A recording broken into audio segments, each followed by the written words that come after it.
So I wanted to start with this. It was a couple of ones that came to mind that were like current. This one is a little bit older, but definitely something that caught my eye during Black Maternal Health Week. So the headline is Texas CPS took a newborn for 3 weeks. Now the family is suing.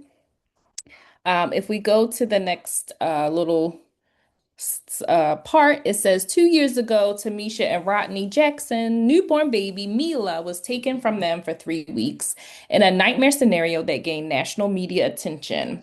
Um,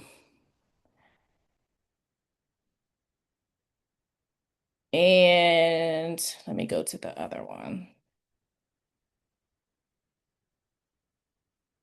Let's see if it will. I requested that I needed to see the paperwork. So I don't know what the video is saying, but let's just read the caption. So it's a heartbreaking story.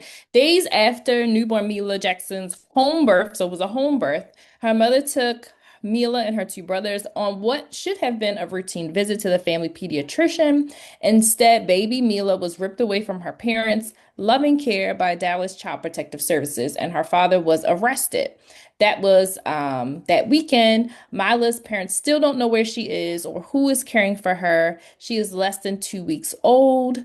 Um, so just to give you a little bit of backstory. Oh, okay, they share it. So what happened was the doctor found that the child had jaundice, which is a common condition for newborns.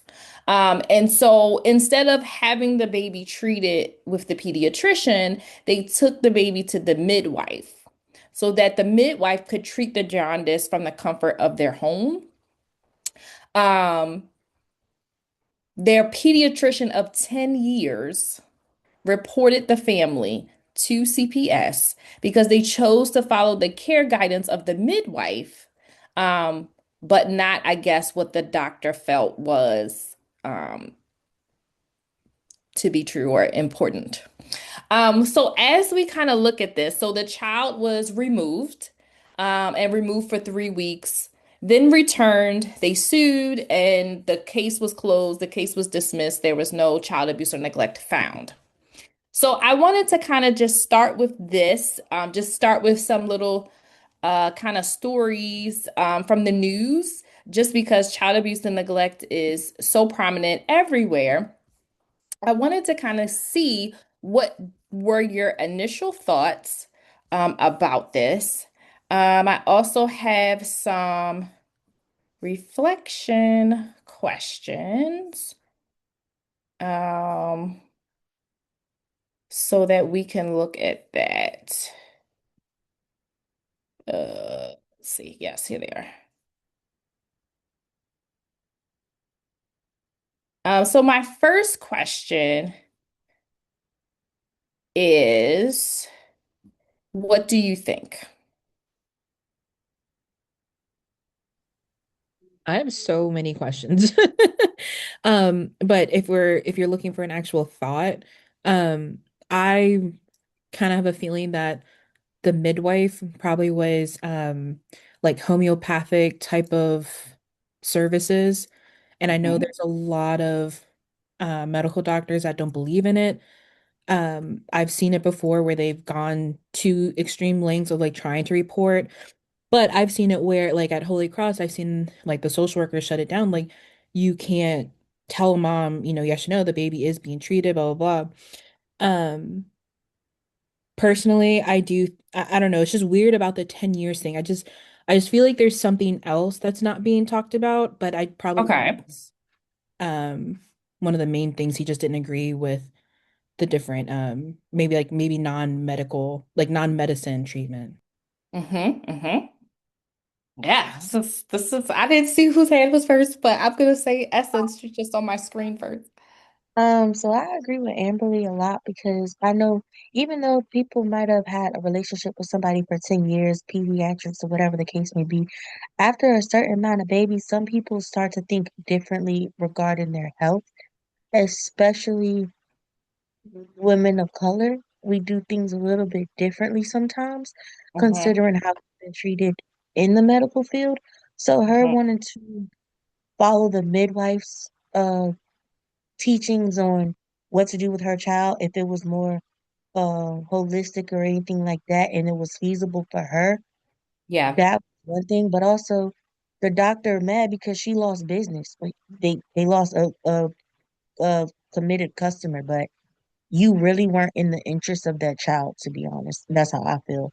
And just being around the foster care industry for a while, you see that a lot. Some people just get mad and they'll do things out of spite, and you're really not thinking about the the parent and or the decency of the child.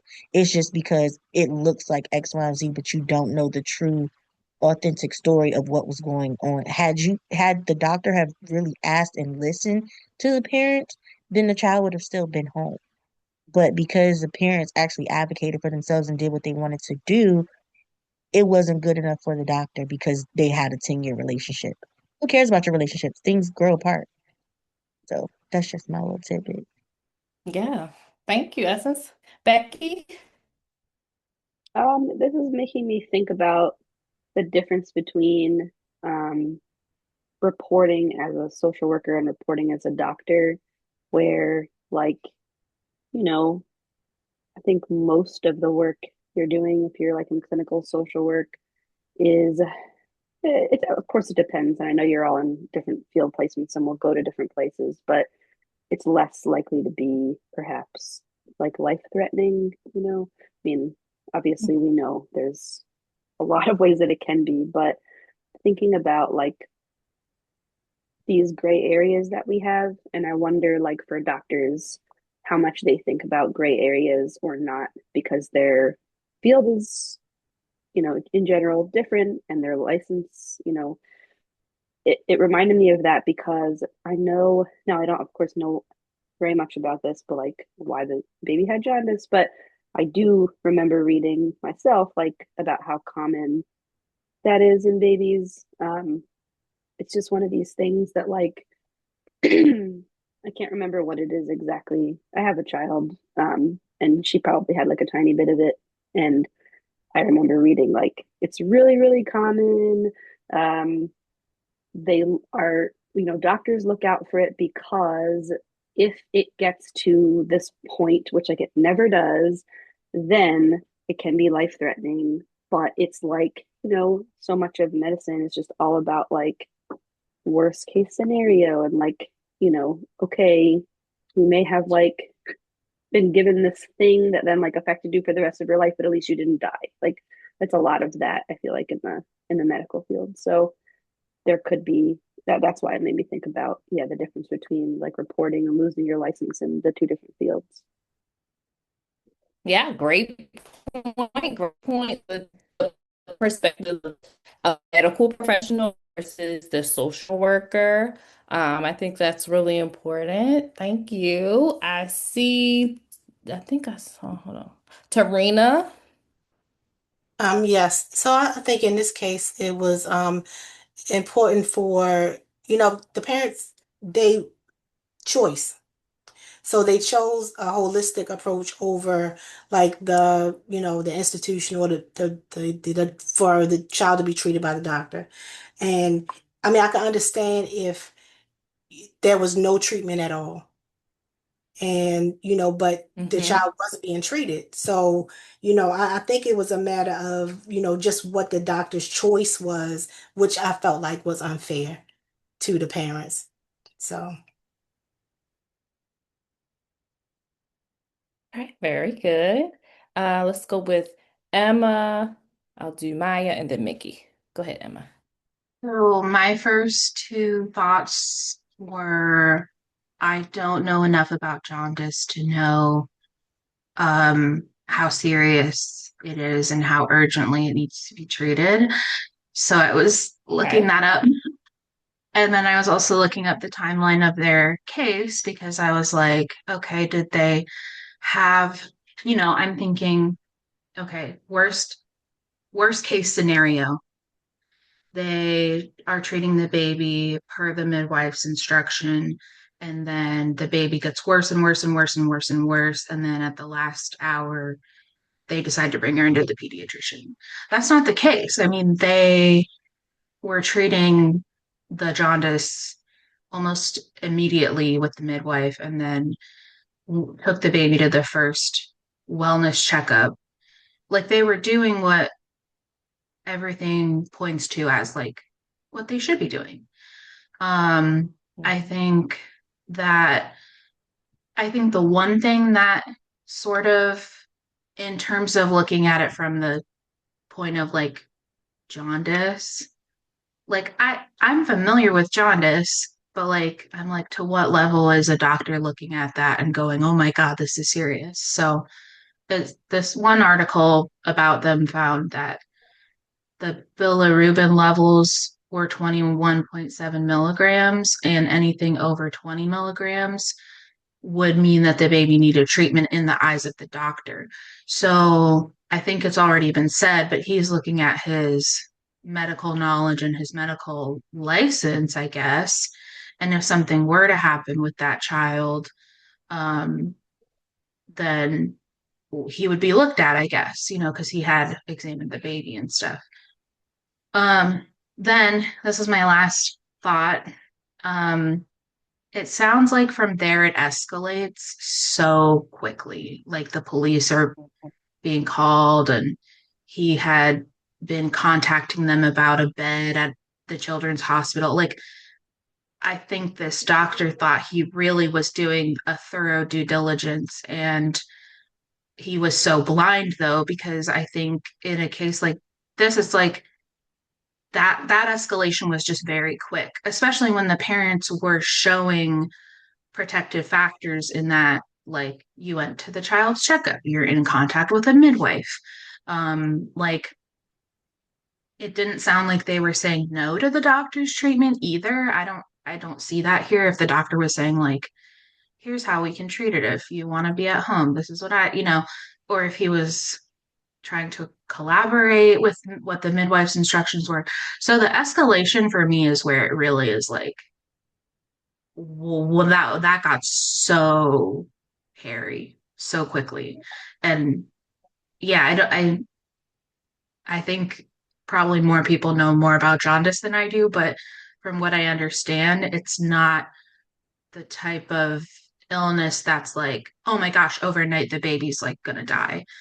Like I found out about the 21.7 milligrams of bilirubin, and now the tomorrow it's gonna skyrocket in the baby. So Yeah. that's my understanding of jaundice. But the baby was only a couple days old. Like they weren't like withholding the child from checkups or I don't, yeah. Thank you. Maya, go ahead. Yeah, Emma, you really took a lot of the words out of my mouth.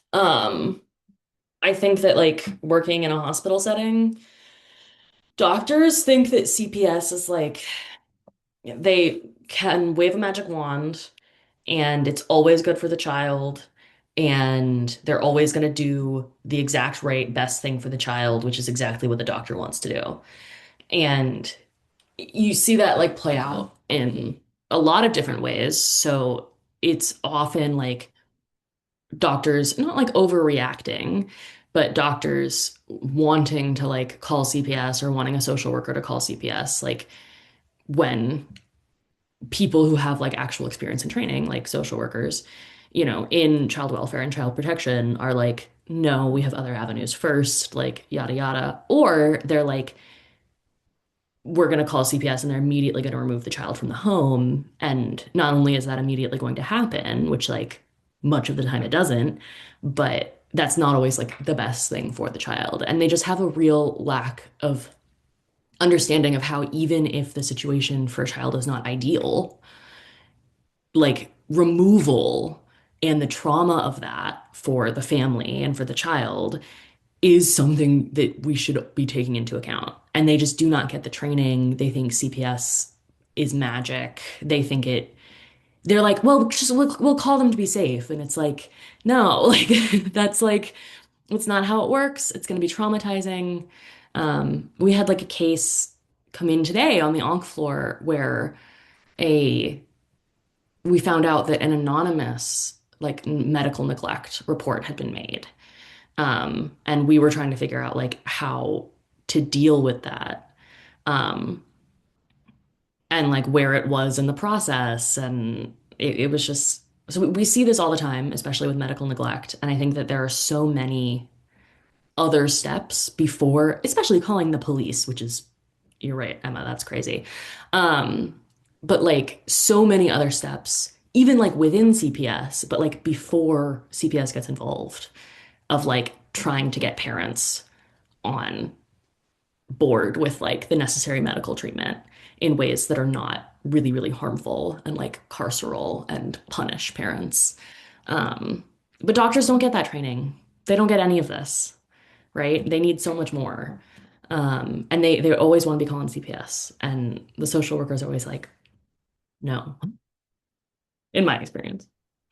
Yeah, I mean that I think that's really important to just understand about their like we've been talking about the doctor's perspective a lot, and just like the training that you talked about, Maya, that they need can be you all. Like that can be something that you do. That could be part of your um, you know, niche that you're going to develop, for sure, because that's I feel like something that we really need is that inter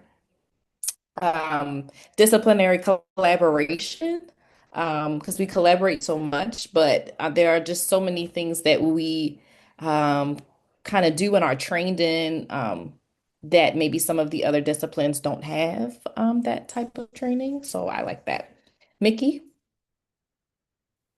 Yeah, I mean, Emma like put it into words so beautifully. Like all of this was an escalation that didn't happen, that didn't need to happen. As somebody who was like born and raised in East Texas, anytime I see like a Texas CPS headline, I'm like, yup, here we go again, because like they're pretty notorious for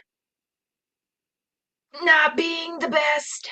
Um, and so it's really like it's really unfortunate that it did like go so quickly, because even if I just saw in the chat that Emma said he didn't call CPS. So like that's another layer of then like the cops are involved, and cops that they're so well known for de-escalating things so wonderfully, which is full of sarcasm in case you can't tell, especially in Texas. And you add on to that the racial difference, like in I don't know where in Texas, but Texas is a red state, like that's just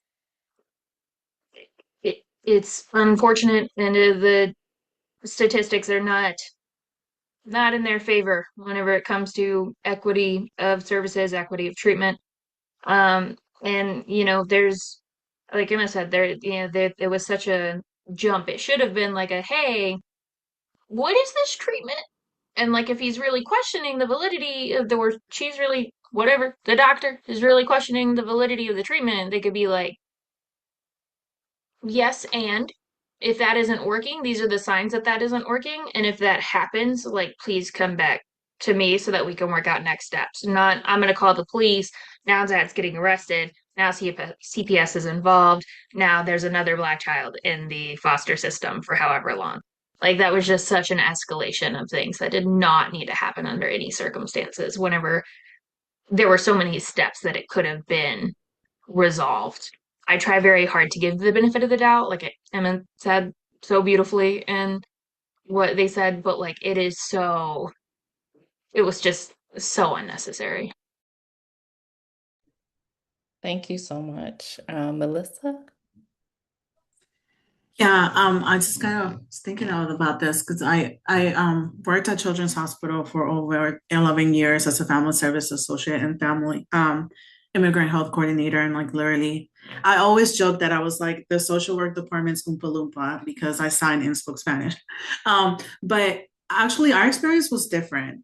I think there was this environment, especially because it is a training hospital where like anything was like, should I call CPS, would directly go to the social workers. And if the unit didn't have a social worker, the on-call social worker to kind of do a consultation um, to see if it needs to leave. And it created such a good leeway for like training for the residents. And especially in our complex care clinic or even with like immigrant families of things that, that could indicate like a child welfare type of red line. But in some of those cases, though, what I did see, it's that putting the parent through the whole situation of having CPS involved can be very stressful. And as a parent, I mean, it's, I think, one of a person's like worst nightmare. But in a lot more situations than less, I saw where it actually helped the parent because they lack all these resources that otherwise they would not be able to access, right? So they're doing it. It's not really so much of neglect, but they need family preservation resources. They need other type of support that because of the way the systems are, and this is probably unique to like the DMB area, there, you can't get any type of housing support unless you are in a case, and not necessarily that wouldn't be the reason why you will make the report, but you kind of have to go and look at sort of like create an ecosystem and see like where the need is and where it might be a stressor, but at the same time, a good restart push button for the family.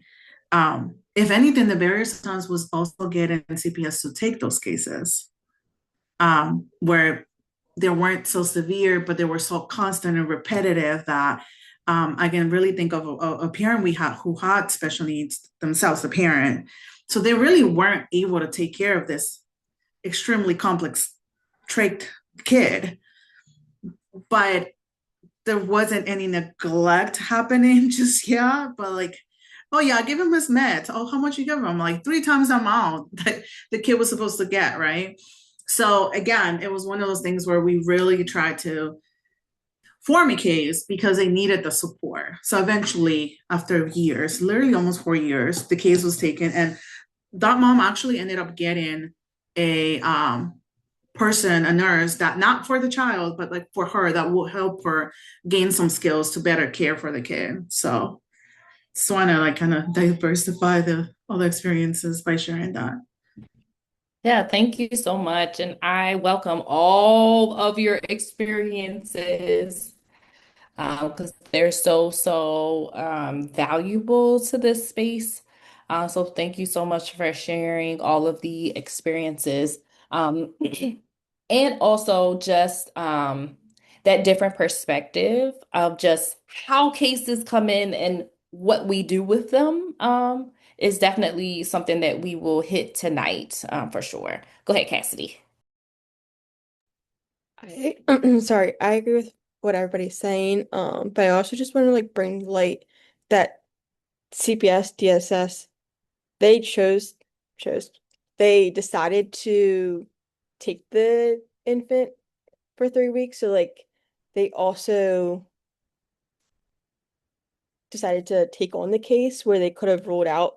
So I think that's important to also like acknowledge that if they found that from their training, like it's the things that the doctor was saying was unsubstantiated. Um, like they could have chosen to, or they could have made the decision to say like this kid doesn't need to come into care, and yet they did, and they did for 3 weeks. And so I think like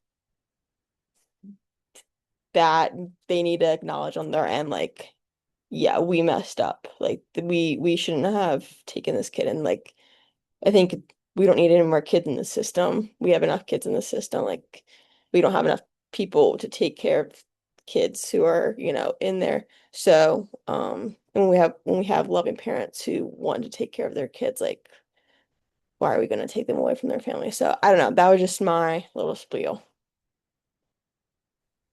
Thank you. And that was one thing that I definitely wanted to bring up.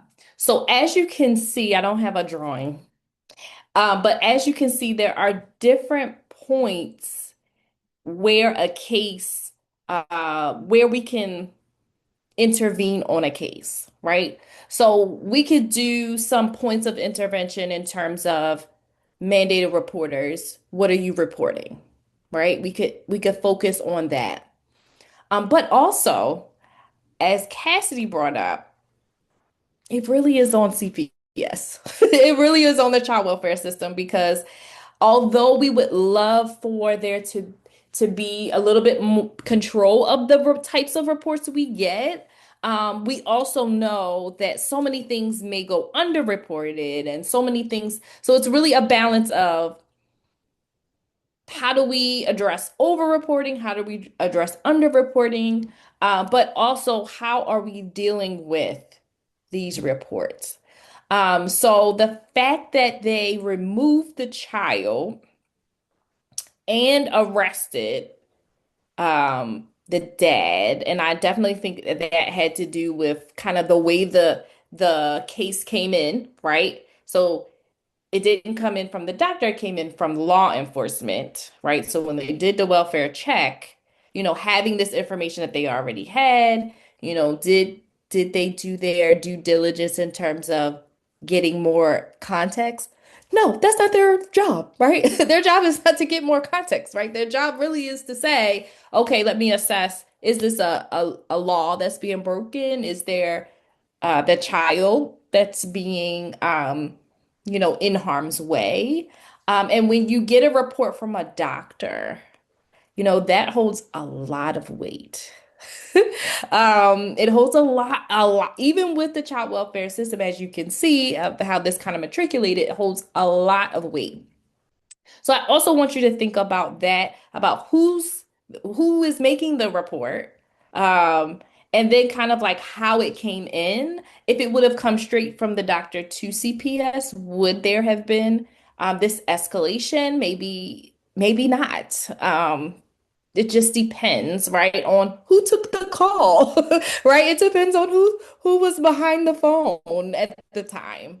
And so Yeah. all of these things are so like precious and so like delicate. I was like, go ahead, Emma, because I feel like Emma has like all the Sorry. tea that I, No, yes, go ahead. I just can talk a lot, so I can always be told to be quiet. But I had a question. Like, I'm trying to even think if we would even screen something like this in. I think it is all the context is so important, but I'm like, I don't even know if we would screen it in. And I don't know if that's like me having less experience, but like if I'm imagining like the CPS, like the screeners getting a call from a doctor about a situation like this. I don't I feel like it wouldn't even be like something we would escalate to our units. Like, I think it depends, Mhm. obviously, because maybe, that family we've experienced a lot with them and there is real concerns with how they've parented. And, there's so much context, right? But like, would that be something we would even screen in? That's what I was at a loss for. Yeah, I think that the doctor part is very delicate, right? I think that's very delicate. I think that Maryland does have a structure where it would not have to escalate like that. But I'm not saying that it never would escalate like that. But I think we do have a structure because we do have alternative response. So even if we are like screening it in and responding to it, um, I think the removal is definitely the part. The engagement with the system at all is definitely a concern, but I think for me, just reading the situation, the arrest and the removal of the child is definitely like that outcome was definitely huge. And so, one thing when you were talking, Emma, and just thinking about like would we screen this in, um, and I think what we can do, oh, this is so good. We can actually let's go ahead and look at the definition, Maryland's definition. I'll plop it into the chat so that we can kind of go over what's the federal definition, what's Maryland's definition, which comes from the federal definition. So I'll do that and we can kind of look and see. But my just thoughts are it really depends. Like in Baltimore City, when we're very reactionary. So like there was a time, I don't know if it's currently like this, but there was a time where the child did not even need to be hurt. All the child had to do was say that the whatever the punishment was or whatever the event was hurt them. It didn't have to have no physical symptoms, no bruising, no injuries, just for saying that it hurt, they took it, right? Because somebody probably died, unfortunately, and it wasn't so clear cut, right? There wasn't any maybe bruises or physical, like something they could see, but it was something still going on. So, what I would say is that, that level of screening it in also could be a part where we could be like, okay, let's tighten up on how we screen things in. But also, I think the bigger that and like our response, like how are we responding to these things? And I think that's so important for everyone here because you may be the one responding, even if CPS is not something you ever thought you would ever do. I know all of my classmates thought I was like crazy because I was doing child welfare. Oh my gosh, you're gonna do that? And then they ended up being in the agency too. I was like, well, hi. Because it's a job and it's readily available to, it's a great like first job too. So, this could be you. This could be you responding to these types of things. And you would think like, oh, this is just so minute. It should definitely be screened out. Like this is definitely open and shut, but child abuse and neglect is definitely not open and shut. Um, Teresa, did you still have something you wanted to say? And then I'll hit Mickey, and I'm gonna drop the definition in the chat.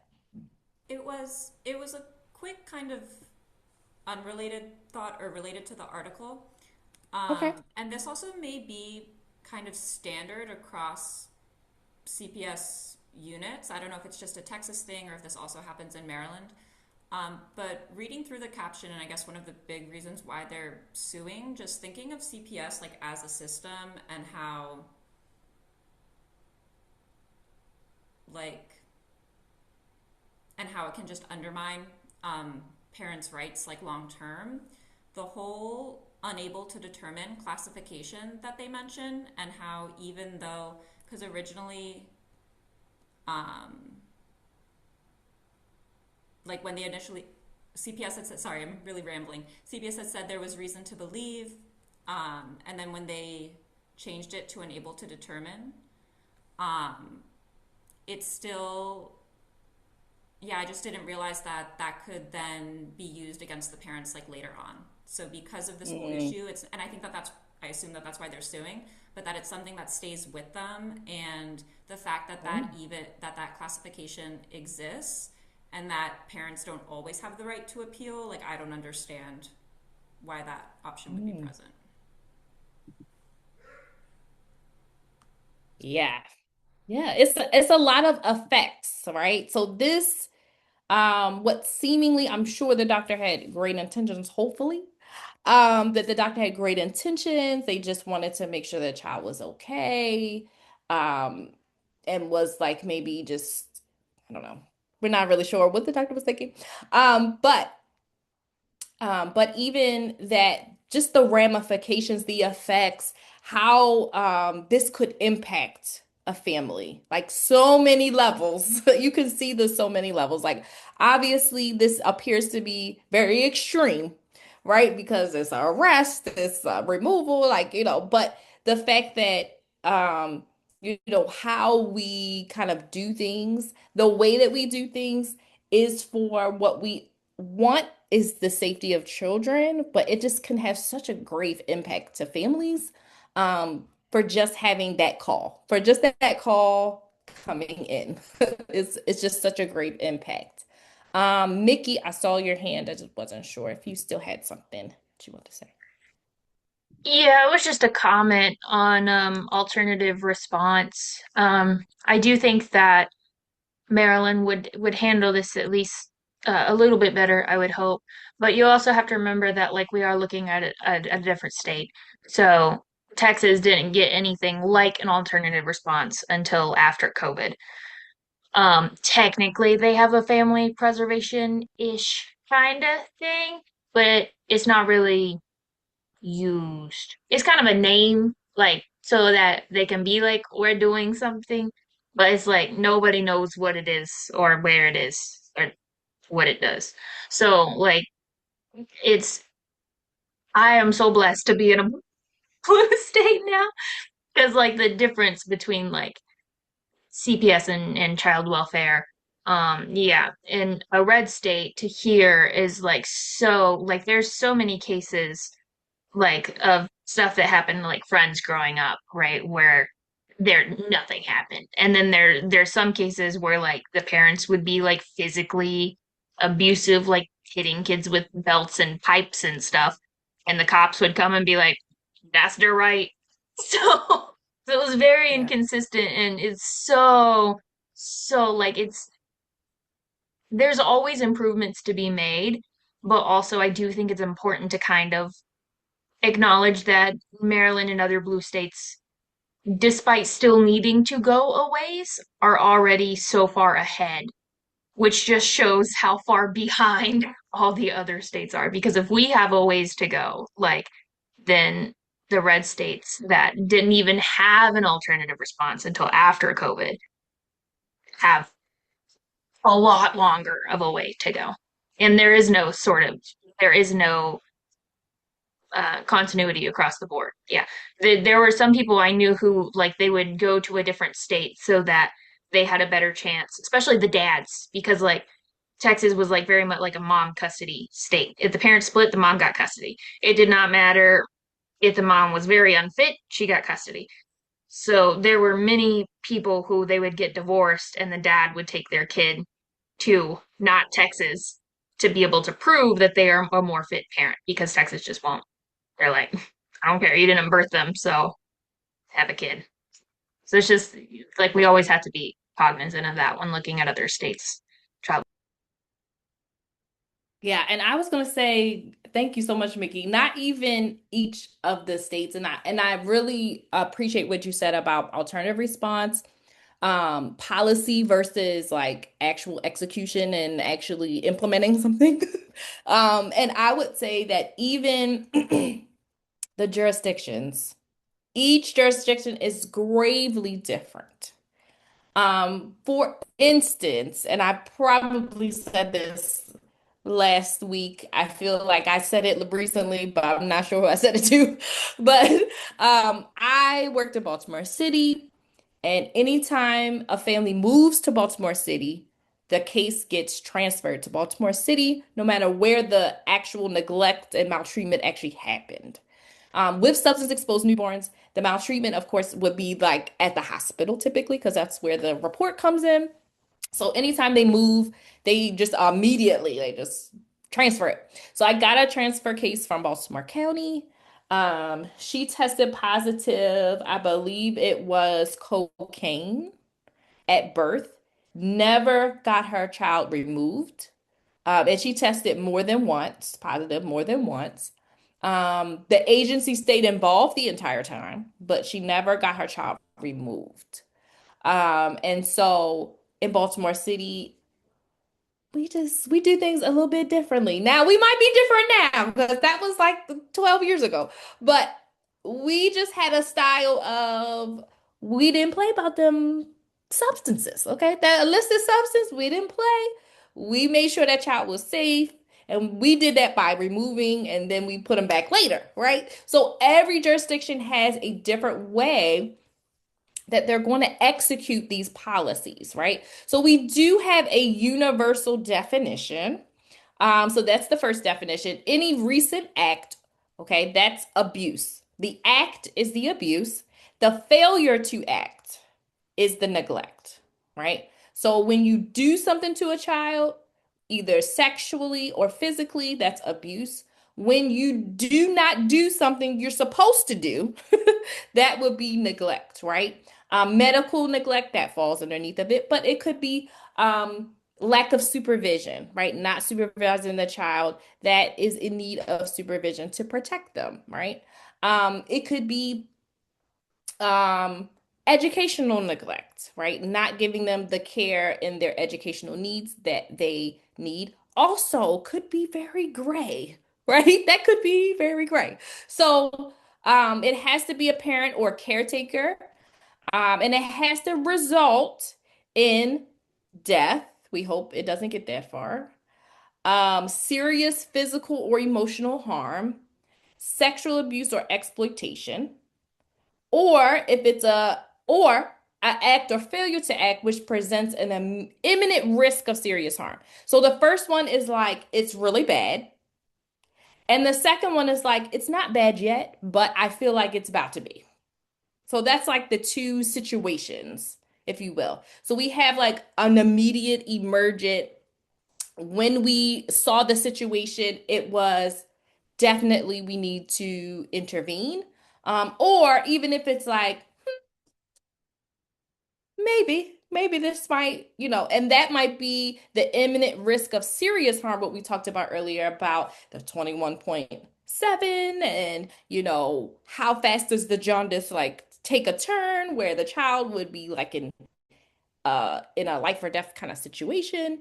But what I wanted to let you know is that the medical system definitely holds a lot of weight. For me, personally, I had a case where it came in substance exposed newborn, marijuana. Now, when we get those, we're like, please just legalize it. Please decriminalize it. So getting a marijuana case in the substance exposed newborn, it's like such a headache. So she had a marijuana, tested positive for marijuana. But the child actually had medical issues like the G tube and was medically fragile. And so the mom was black. She had a like 6 year old that was in school.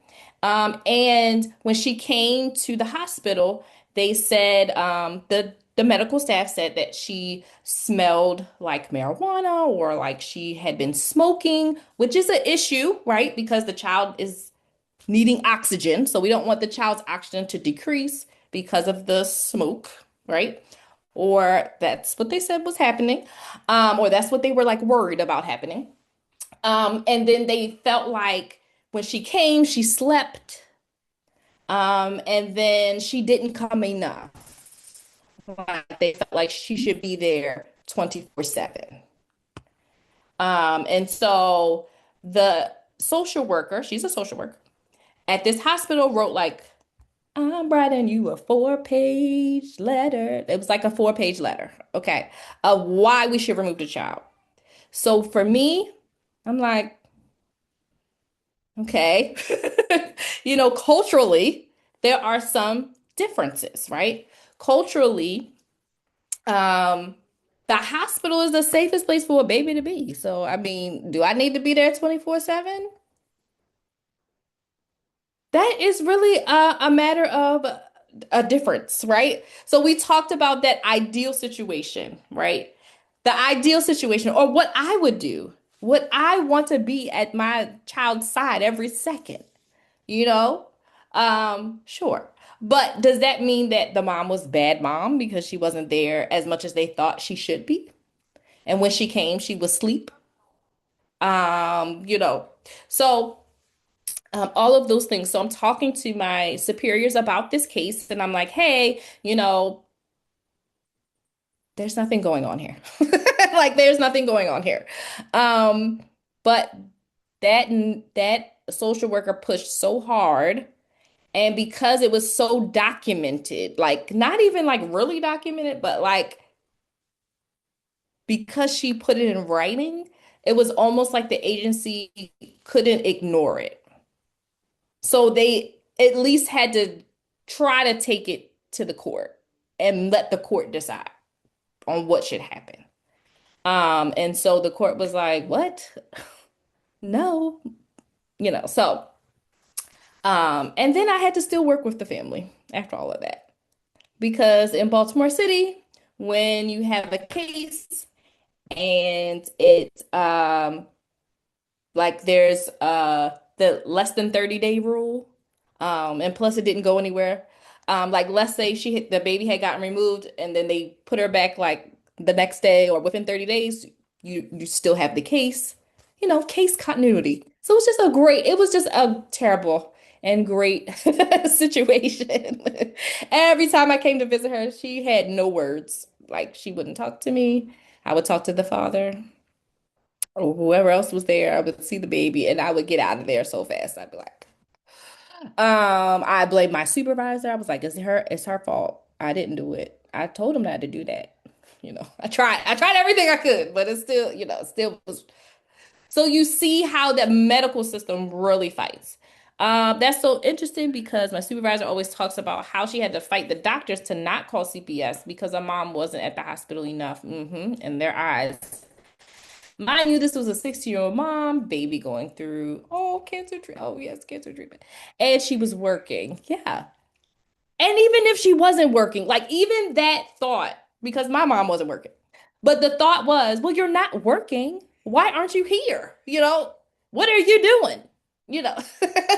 So it's always that thought process of, is this really a bias or is this really something that is serious that we should take seriously? And it's all again with good intent, but just the harm and the way that affects a family, it's just so grave. And so like what do we do? Like how do we prevent this or how do we fix it? It's just going to be the big kind of overarching question as we kind of go through our class material. So now it's 7 o'clock. I want to do a Kahoot just to make sure everyone's on the same page with just some like basic child welfare things. So if you know me, you know I love a Kahoot. I just love it so much.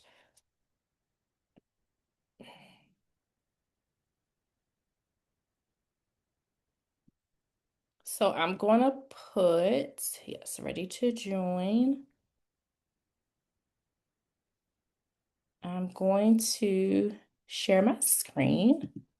It has the annoying music.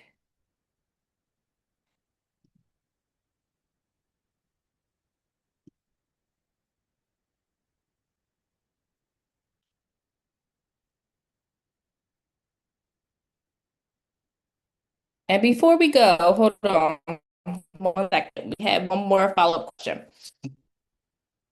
Um, what is your thoughts on bias versus best interest? What do you think? This music is okay, there we go.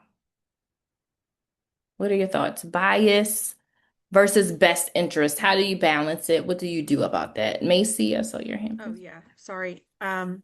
I feel very strongly about this because in terms of bias versus best interest, everyone grows up in a different way based on their bias and best interest. So like right now I work in CPS and there are a lot of grandparents that are taking care of their grandchildren.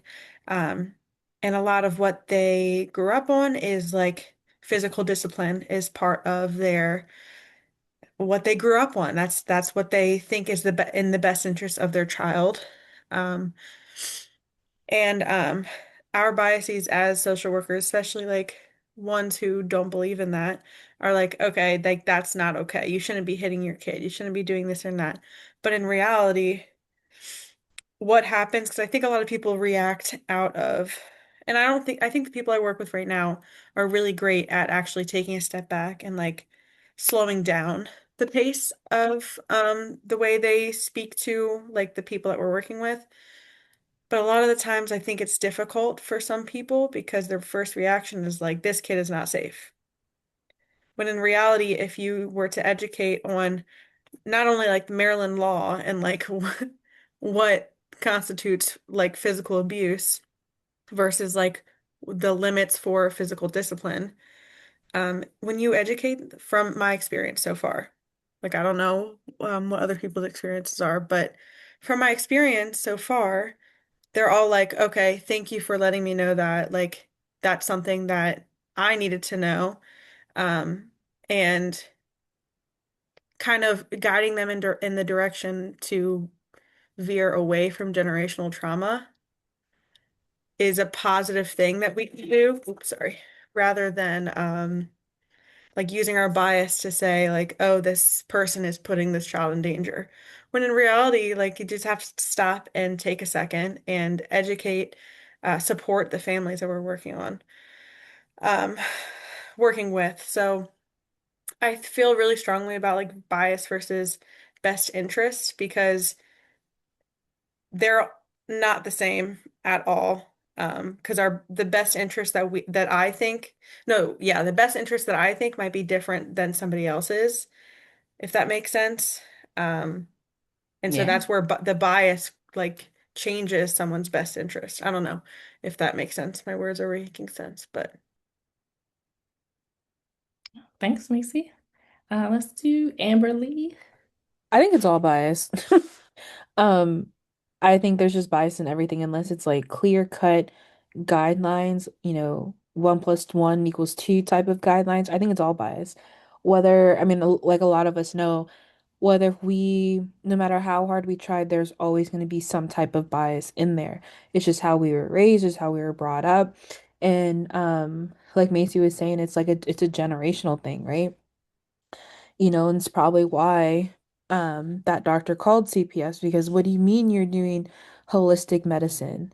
That's not right. But this is what I believe in 'cause that's what's best in it's what's best for the child or best for the person because I believe in it.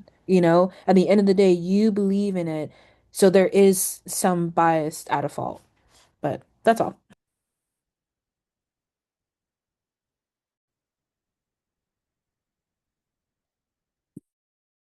Emma, go ahead. Sorry, in my head I had said Emma, so sorry. I didn't do it. I'm like, why is she not talking? Oh, I didn't say You're it. fine. I agree with what everyone said, but I also wanted to add to with bias, um it's like bound to happen. We all have it, like we're saying, but I think it's really important to remember that we all have it. And I think oftentimes in social work, social workers think like I'm like not all these I'm not biased. I'm not having these biases towards like race too. And that's like can be a really uncomfortable conversation to have.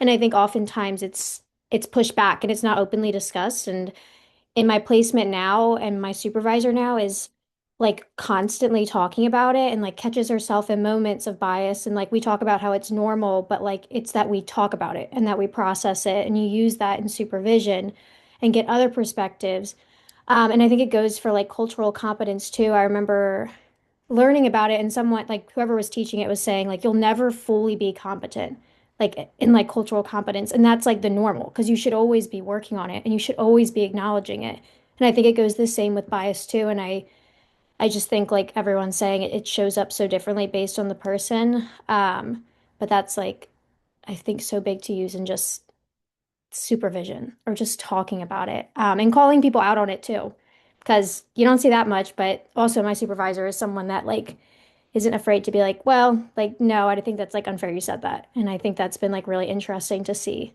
um and like work with. Thank you. Melissa, go ahead.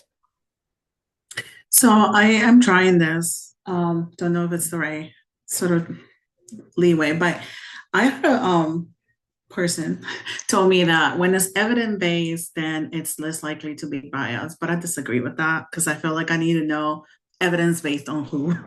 Because a lot of the older stuff is not really considered of like cultural differences of whatnot. So I actually do, and I can't remember her name, but how she was saying, like based on my experience. So when I feel like I need to decide, is it my bias or best interest, I say that, like, is it based on my experience? Because if it's based on my experience, this might be a little bias, just kind of um, reflecting on that. I also like I'm more conscious now that because I often work with one population, like I have bias about that population because I've experienced a lot of the same trends with the population, but then I can't look at the entire population that way. Um, and just to share a little bit, what made me realize that was I went to an interview for my field placement, and I'm in the Eastern Shore now. So this was like I don't know, Sellersville. And I was waiting in the waiting area, and then the they were doing interviews too. So the principal was like, "Oh, are you here for are you the paraprofessional interviewer?" And I was like, "No, the social work intern." And I was like, "Oh." And then I like just stood and like, and then she literally said to me, "Oh, I saw the last name. So a lot of our paraprofessionals are Latinas." So I thought that I was like, "Ouch." But it really, I will say this, it did not looked or felt that it came across from like an ill, like it just slid off, and it's like it was not intended in a bad way, but it landed pretty ouch. So then I was like, oh, okay, I stood there and I was like, it makes sense, right? Because I could also say, like, if I work with recently immigrated families, I might assume that someone who like doesn't tell me, like, if I don't that this is what they need or they're undocumented, like if you're doing things the same way for so long, it's there, and like you just have to make sure that it's. I almost will say not based on your experience. If that makes sense. Yeah. Yeah. Go ahead, Emma. Um, I don't know if this is like, I don't know. Like something for me is like, I think I'm like so aware of myself and like reflecting on that. And I'm really supported at my placement, which is so nice. And like so many people have this like we reflect all together on our biases and like what's coming up for us. And it's really collaborative, which has been like so helpful and such a good learning experience. I think for me, I'm always coming from a perspective as well in terms of like best interest of like who's saying that and why.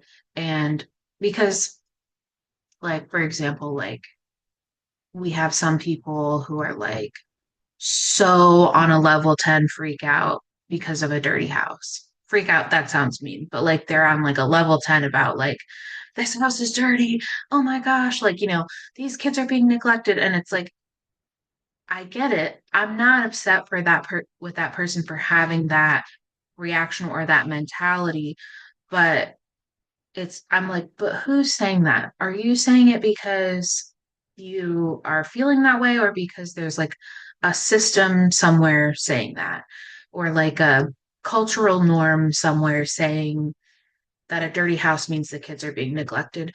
Or so like when people are like almost like drawing me out about my assessment, I'm also thinking like, where is the information about your assessment coming? Like what's coming up for you in your mind? Where is like the root of that for you? Because that's going to ultimately help me do the best for the kids, as if we are working from a perspective of like research and supporting like, yes, this is what is going to help this child thrive. This is what is going to help our assessment. This is what, you know, so it's like the roots of like our reactions is really important to me. Um, and I think that's what makes it so good to be so collaborative. Um, I think that can also be like really difficult, but in general, if that's the environment, that's going to be best best outcomes for the kids and also good for the workers as long as we can all stay like kind of humble and able to like be like, oh, maybe you do have a point. Maybe I should look at it this way, or, you know. Yeah. Go ahead, Macy. I also wanted to say something about like the whole best interest statement. Like I think that it's important for social workers to assess whether the caregivers are doing what they're doing in the best interest of the child as well. Like they have the best interest of the child. So like you were saying, Emma, if you see a really, really dirty house, um, that doesn't necessarily mean the children are unsafe or that neglect is happening. But the kids are always being fed. The kids have clean clothing. So I think that the caregiver is still looking in the best interest of their child. So I think that that's something that needs to be like assessed constantly when we're going into these cases, like new cases, older cases, like it's a constant thing we need to assess because I think that's where our bias kind of beats like our bias beats us in that way. Yeah, these are all great, great comics. Also wanted to make sure we acknowledge those in the chat. Discipline can look very different depending on your culture and environment. In terms of our evidence-based practices, who's reviewing the evidence and who is publishing it. Um, it's not only bias, but difference in morals and comfortability. Yeah. I think it's unrealistic to believe that bias is something we can completely eliminate or leave behind. Acting in someone's best interest is intentional and practiced consistently. Consultation is really important. Um, I recently heard law enforcement from a different jurisdiction say that anytime they get a case involving a Hispanic maltreater, they definitely did it. And I was like, bold thing to say out loud in this environment, especially with what's going on in our country. Um, yeah, I'm rarely around people who watch what they say. Yeah, it does blow your mind. Um, and we also have to be willing to admit when we're wrong, and when something is difficult. And I think for me, as someone who has been in the workforce development space, like the training space, I think for me, and being a professor, I think one of the things that is really important is being safe enough and feeling comfortable enough to just know what you're thinking. Because sometimes um, it is bias. And, you got to know like why it's bias, if that makes sense. Like you may be like, I probably shouldn't be thinking this. But if you don't actually like get it out of your head and then be able to discuss it, um, or like when things come up for you, it could be difficult, or it could be things that you just have no idea is harmful or hurtful or even bias, right?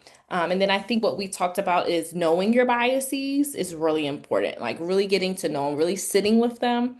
I know that I have a lot of biases.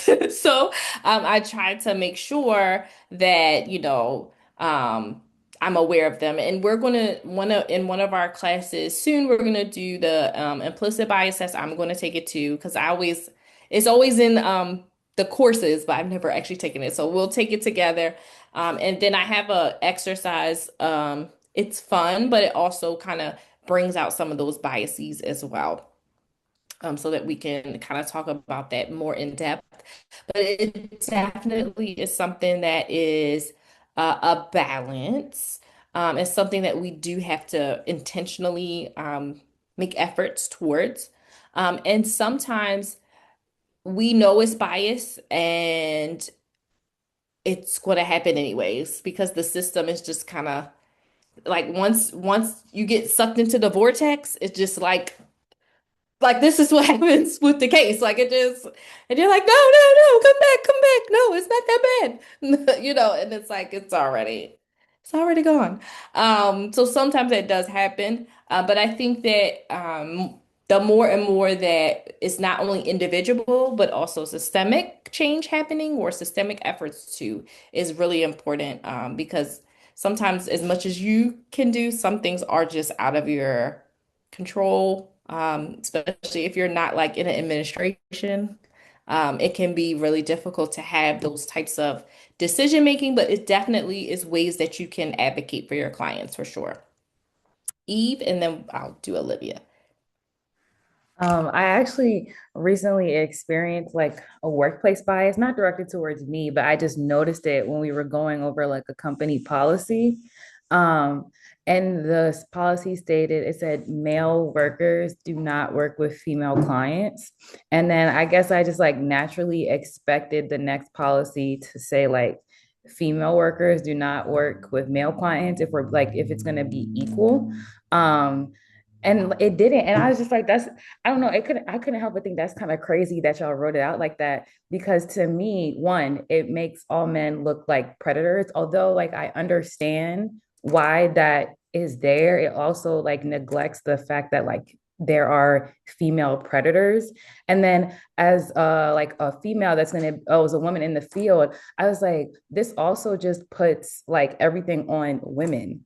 Because Mhm. why do men get out of like navigating dealing with in, like with co-ed situations, but women are like, oh, you have to deal with it because you're a woman. And like women are, I mean, significantly, there's a lot less statistic on female predators. However, it doesn't take into fact that like when you're working in like behavior settings or with children, like there are times where women feel uncomfortable around like male clients. There are times where like the male client is a lot bigger in terms of like height, stature, like strength than, I mean, the male, yeah, they're a lot bigger than the female client. And so then it's like, why do we have to deal with everything that comes with that? Because like in terms of, let's talk about safety, a male worker is a lot less likely to be physically like taken down by a female child than the other way around, especially when you're working with like teenage populations. Like I have a higher chance of being like hurt in a group home setting that's like all male than a male coming in there. So I'm like, oh, I can't help but be bothered by that because it's like, why do we always gotta do everything? Like maybe if men were taught not, I don't, and again, I don't think all men are predators. Like I'm not agreeing with that statement at all, but I don't think that women should always have to carry the burden. And this was just like, how can you guys write this? And I called it out. I was like, this is sexist. And there he was like, yeah, it is. And I was like, okay, so now what? And it was just so awkward in the room, but it's just like I couldn't ignore how sexist that policy was.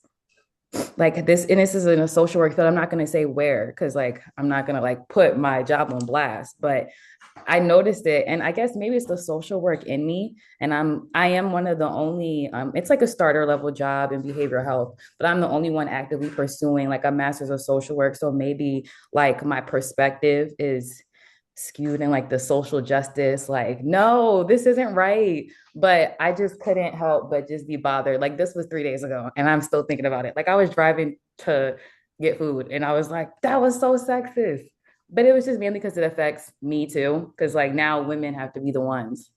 But yeah, that was a long-winded to say that that policy was biased.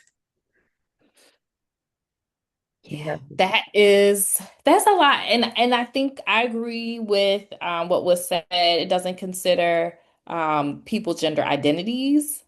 And it also is very sounds very archaic because you could just say like two people to a client, or like versus like a gender sort of thing. Like what is really the issue that needs to be addressed? Like what's really the concern, and then make a policy that addresses that concern versus saying, okay, well, it's just no males with females kind of thing. It sounds like it just might need to be more of a collaborative work, or who the client feels comfortable with in terms of maybe whatever the task is. It's gross that we frequently label men as creepy when working around children. Yeah, it's definitely a bias with that. Like you said, immediately putting a bias on them that they are going to act predatory. Yeah, it's definitely and like, what do you do when your agency has a policy that is not good? Like, what, how do you advocate for that? I was gonna Um, ask yeah, that. that's like a very loaded, especially Yeah, when you want to keep your job. Like, you need a yeah, I want job. to keep my job, and I Yeah. just couldn't help but notice it more. I'm almost done, but they were saying how they're putting like a fairly petite woman with a 6 to like 300 pound like teenage boy who's on the spectrum. And so, and they also said that this child is like he sometimes get like he gets aggressive when he is like triggered. And so I just thought that that was so interesting that they would put like this, there's automatically a power, well, a physical imbalance. And like, I just feel like that puts someone in harm's way. Like, if you know that they easily get triggered and are likely to like get physical, I just don't understand why. Like, it bothered me so much. I was like, no, this Yeah. is a clear situation where like maybe it should be two, like you said, but there should definitely be someone there that could like handle it, because this is a job where they do CPI. Mm. I'm trying to imagine in what world she's doing CPI. Yeah, and I think just the safety piece um sometimes gets neglected when you're thinking about the money and you want like the agencies are very like, you know, about the money. And so making sure that we are like really considering employee safety is also something that is very important. So thank you, Eve, for just bringing to light those biases and how it really can impact where we work and kind of how we work and the policies and all of those things. Go ahead, Olivia. And we had a question about CPI, so can you put that in the chat, what that is? Go ahead, Olivia. Hi, sorry, I'm at my placement. I was kind of got distracted, so I'm here late, so that's why I don't have my camera on. But No I did problem. just bring up, I have not worked in child welfare. I've worked alongside CPS. I worked at the Baltimore City Child Abuse Center for about 3 years, and Mhm.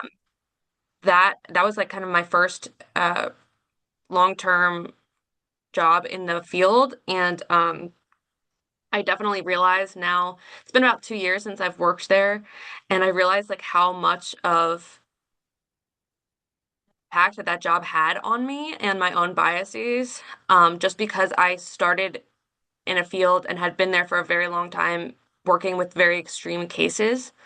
Um, where I realized that I kind of had to fix my thinking where not everything is a homicide, not everything is um, anything, the cases that I would see every single day coming into my office. So that was something that I had to address. But the next day or the next I when I started grad school, um, I my field placement was working with defense, working with offenders. And that was something I had to talk to my supervisor a lot about. And she was like, "Yeah, I didn't know if you were going to be able to do it because coming from working with prosecution and working with victims for a very long time, I never wanted to work with offenders. That was something I knew that I never wanted to do. But that working with kind of the opposite population really helped me check my own biases and realize like how much of a systemic like error that the whole judicial system is, with that I would never have experienced otherwise.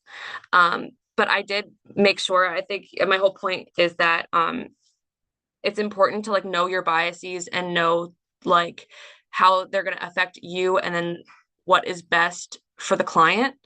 Um, so I knew going in with the cases at the law clinic, I told them straight away that I could not work with a client that had charges against a child. Just coming from the child abuse center for 3 years, I just didn't think I could put my own biases aside um, to be able to do that job. So that was something that I really tried to communicate a lot with my supervisor and talk a lot about, just because I knew that, that's something that I can work on, but it wasn't going to be something that I could do and change in the matter of time where I would be able to actually help and serve the clients that we were working with. So um, even though biases, I think, is a very daunting term, and yeah, again, it can be very uncomfortable conversations. I think being honest with yourself on what you're comfortable with doing is really important as a social worker as well. Yeah, thank you so much.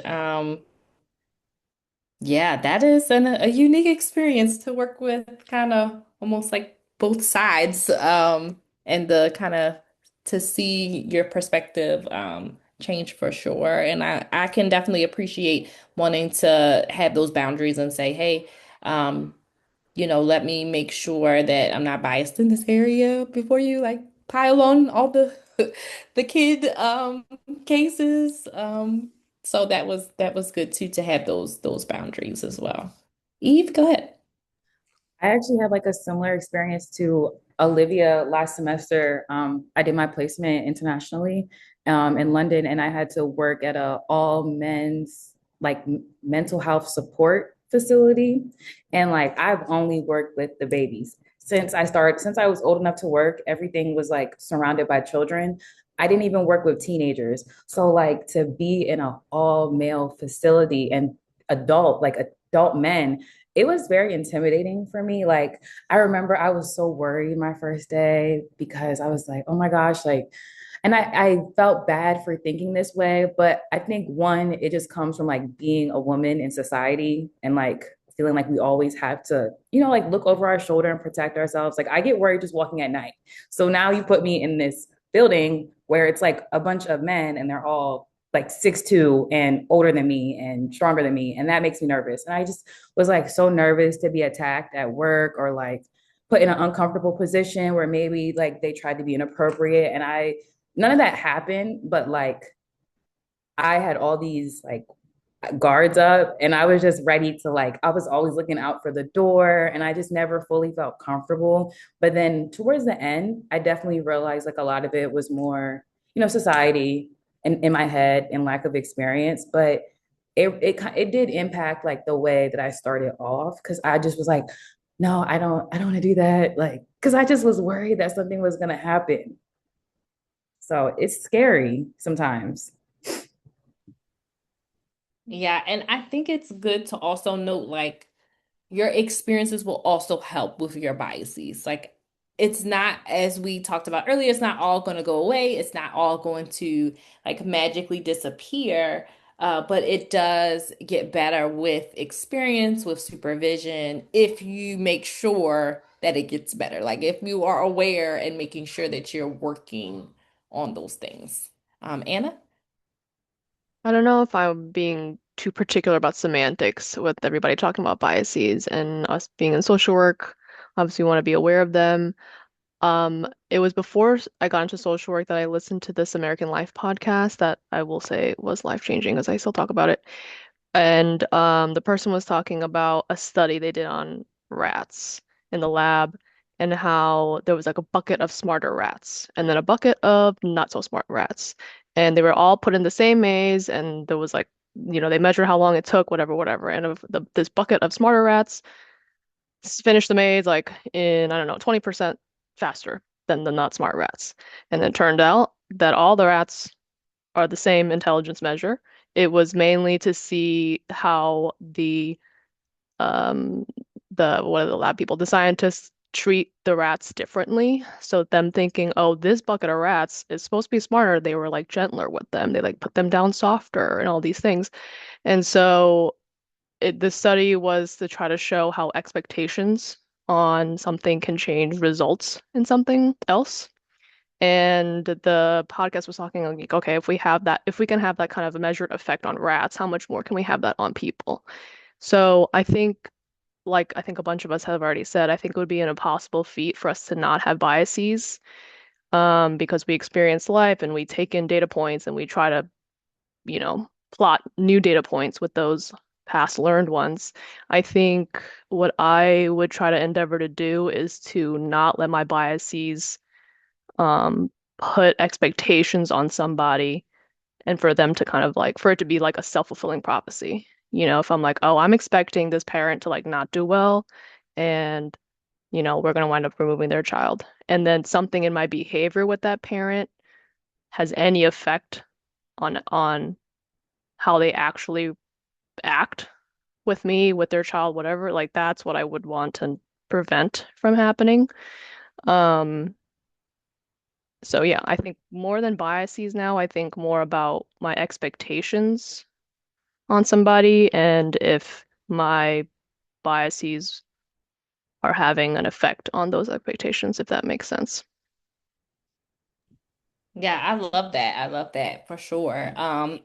You just made me have a flashback to working in a DSS.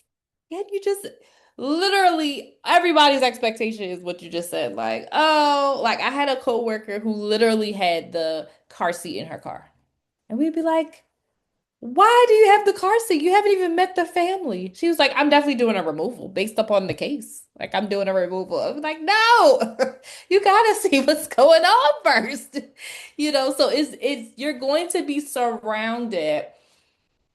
And your environment matters. And so hopefully you are surrounded by the class that all is very supportive of all of these things. But just depends, right? It depends. Sometimes you could be surrounded by that. Um, but a lot of times you're going to be surrounded by a lot of the opposite.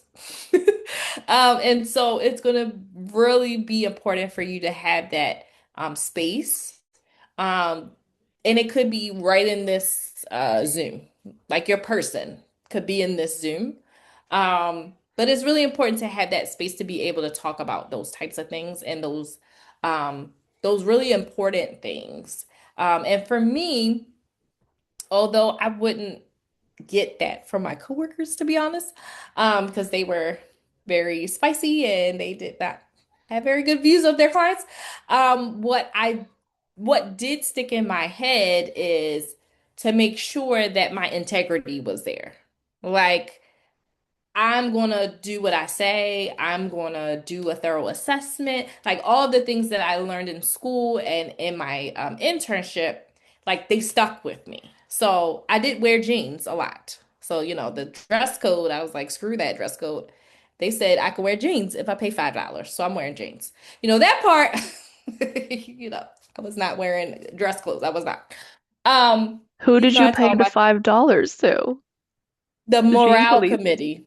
Oh, Yeah, so the that is morale hilarious. committee, if you paid $5, they allowed you to wear jeans. And so I was like, oh, absolutely. That You is know, hilarious. I have but never all my students, heard I'm of that. like, critiquing all of their dress clothes when they come to the internship. But I tell them I'm upfront and I say I definitely wore jeans once I got to be an employee. Just let you know. So those things I definitely relaxed on, but I had things that I did not relax on, right? I did not allow my environment to consume me. Um, and I knew that I had to be different in that way. Like I could not kind of succumb to those things. My internship last year, I looked heavily into dress code. It was at a hospital, but I found the dress code ridiculous. Yeah, dress code should be a little more relaxed, I feel like. But it's a whole nother thing. So yeah, so this was a great discussion. What we're gonna do, let's take a 4-minute break just to kind of give our brains a little break so you can stretch a little bit. We'll come back at 7:40. We'll do our game and then we'll just talk about kind of what to expect for our next class. And talk about your async work and all of those things, which I think some of you have already done week 2. But that's good. You're ahead of the game. So good job.